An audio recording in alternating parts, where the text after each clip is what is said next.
పాట్నాలో BPSC అభ్యర్థులపై జరిగిన lathi చార్జీని Suraj party వ్యవస్థాపకుడు రాజకీయ వ్యూహకర్త ప్రశాంత్ కిషోర్ ఖండించారు. పేపర్ లీక్పై పోరాడుతున్న యువతపై పోలీసులు అనుసరించిన వైఖరి సరికాదని వ్యాఖ్యానించారు. పోలీసుల చర్యలకు నిరసనగా జనవరి 2 నుంచి ఆమరణ నిరాహార దీక్ష చేస్తామని తెలిపారు. దీనిపై మానవ హక్కుల కమిషన్ను ఆశ్రయిస్తామని ప్రకటించారు.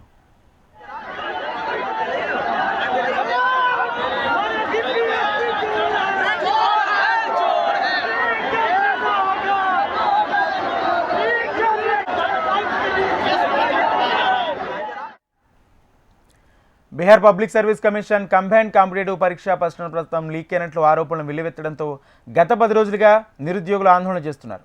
ఆందోళన ఉధృతం కావడంతో వీరిపై ఆదివారం పోలీసులు జలఫిరంగులు ప్రయోగించి లాఠీచార్జ్ చేశారు. అయితే పోలీసులు విద్యార్థులపై లాఠీచార్జ్ చేస్తున్న సమయంలో ప్రశాంత్ కిషోర్ అక్కడి నుంచి వెళ్ళిపోతున్నట్లుగా పలు వీడియోలు, దృశ్యాలు సోషల్ మీడియాలో వైరల్గా మారాయి. దీంతో విద్యార్థులకు ఆయనకు మధ్య వాగ్వాదం నెలకొంది.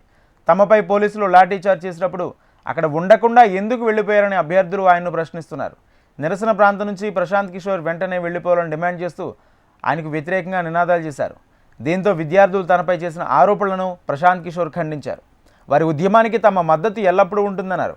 పోలీసులు లాఠీచార్జ్ చేస్తుండడంతో విద్యార్థులను అక్కడి నుంచి వెళ్లాలని సూచిస్తూ తాను మరో చోటుకు వెళ్ళినట్లు తెలిపారు ప్రశాంత్ కిషోర్.